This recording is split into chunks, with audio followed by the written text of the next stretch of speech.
Mi postura, y de hecho publiqué 2 trabajos con el doctor Ramírez Calvo,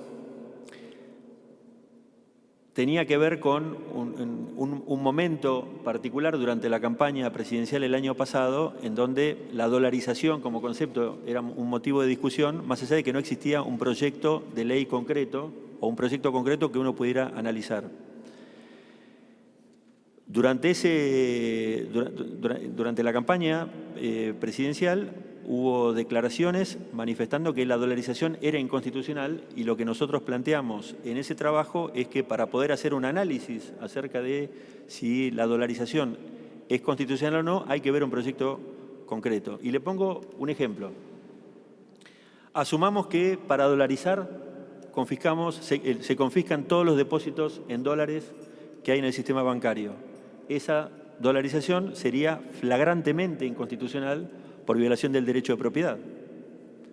Asumamos, como contrapartida, que la dolarización se haga por vía de un tratado de integración en el marco del artículo 75, inciso 24, debido a que el Mercosur decide que la moneda común es el dólar.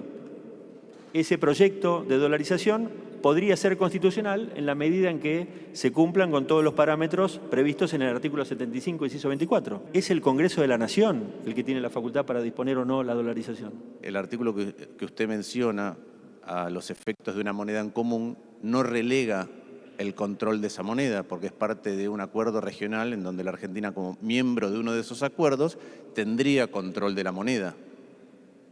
Entonces, me parece que hay diferencias con una dolarización lisa y llana, y me gustaría volver a insistir con la pregunta, porque que la inconstitucionalidad sea la expropiación de depósitos para dolarizar no quiere decir, me parece que llevamos a un caso extremo de inconstitucionalidad cuando lo que estamos hablando es el reemplazo total del peso por otra moneda que no controlamos.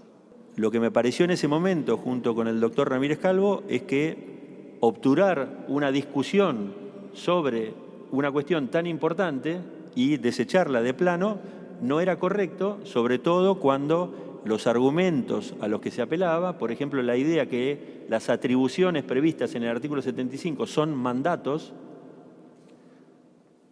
no eran argumentos necesariamente atendibles. De hecho, una de las cuestiones que planteamos en ese trabajo es que si las atribuciones del artículo 75 son mandatos, por ejemplo, el inciso 28, permitir la introducción de tropas extranjeras en el territorio de la nación, sería una obligación.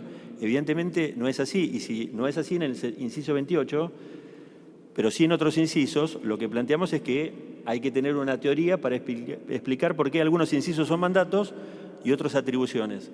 Pero toda la contribución que hicimos fue en abstracto. Yo no puedo opinar sobre un proyecto en concreto que no existe. Recién una de las cosas que usted dijo, que entonces la interpretación de lo que es constitucional del artículo 70, o de una ley, de cómo se debería interpretar los incisos del artículo 75, quedaría a criterio del Congreso y no habría control de constitucionales después. En el ámbito de sus atribuciones, cada uno de los poderes puede interpretar la Constitución. Obviamente, si la interpretación de la Constitución que hacen cada uno de esos poderes después termina en la afectación de algún derecho constitucional y eso es objeto de un litigio, ahí es la Corte Suprema, en su carácter de intérprete final de la Constitución, la que termina de determinar la cuestión. La Corte Suprema es la intérprete final de la Constitución desde el año 1864, en el caso Benjamín Calvete, pero la Corte Suprema también, a lo largo de sus fallos, ha marcado en numerosísimas oportunidades que en el marco de sus atribuciones, cada uno de los poderes también interpreta la Constitución.